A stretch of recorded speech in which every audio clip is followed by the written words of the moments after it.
এমপিওভুক্ত শিক্ষক কর্মচারীদের জন্য দুঃসংবাদ, বাড়েনি বাড়ি ভাড়া এবং চিকিৎসা ভাতা।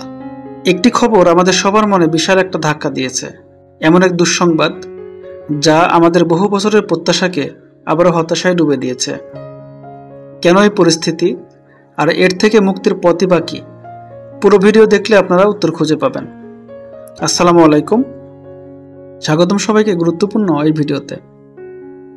আমি একজন গর্বিত এমপিভুক্ত শিক্ষক, আপনাদেরই একজন।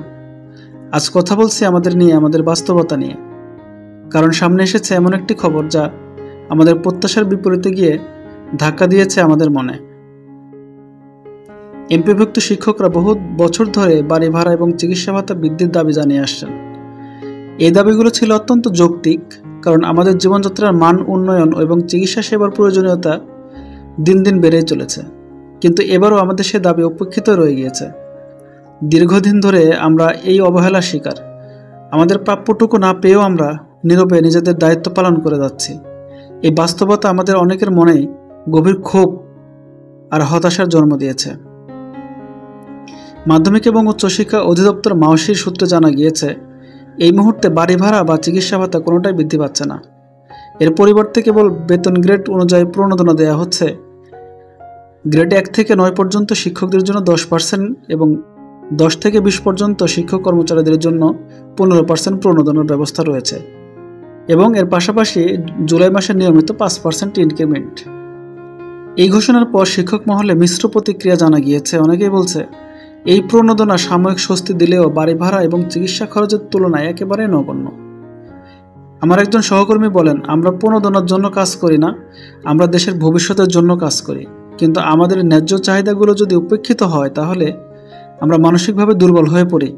এই প্রণোদনা হয়তো সাময়িক সান্ত্বনা দিবে, কিন্তু আমাদের মূল সমস্যা, আমাদের এই দীর্ঘদিনের অবহেলা, সেটা কিন্তু অমীমাংসিত রয়ে গিয়েছে।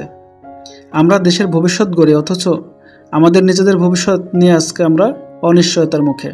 আমরা এখনও বিশ্বাস করি সরকার শিক্ষক সমাজের জীবনযাত্রার মান উন্নয়নের দিকে নজর দেবে, কিন্তু এই দাবিগুলো তখনই জোরালোভাবে সামনে আসবে যদি আমরা একসঙ্গে থাকি। দলমত নির্বিশেষে, প্রতিষ্ঠান বা ব্যক্তিগত অবস্থান ভুলে আমাদের উচিত এক কণ্ঠে কথা বলা, একসাথে এগিয়ে চলা। আমাদের ব্যক্তিগত চাওয়া পাওয়ার ঊর্ধ্বে উঠে সম্মিলিত স্বার্থকে প্রাধান্য দিতে হবে। মনে রাখবেন, বিচ্ছিন্ন কণ্ঠস্বর খুব সহজেই হারিয়ে যায়, কিন্তু ঐক্যবদ্ধ কণ্ঠের শক্তি অদম্য।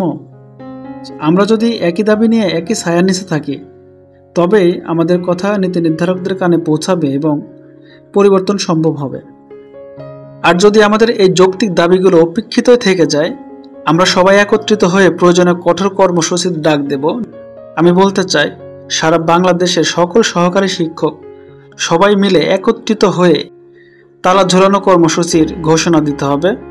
প্রেস ক্লাবে গিয়ে অনশন করে কোনো কাজ এখনো হয়নি, ভবিষ্যতে আর মনে হয় না হবে। একমাত্র উপায় তালা ঝোলানো কর্মসূচি সারা বাংলাদেশে, তাহলে দাবি আদায় সম্ভব।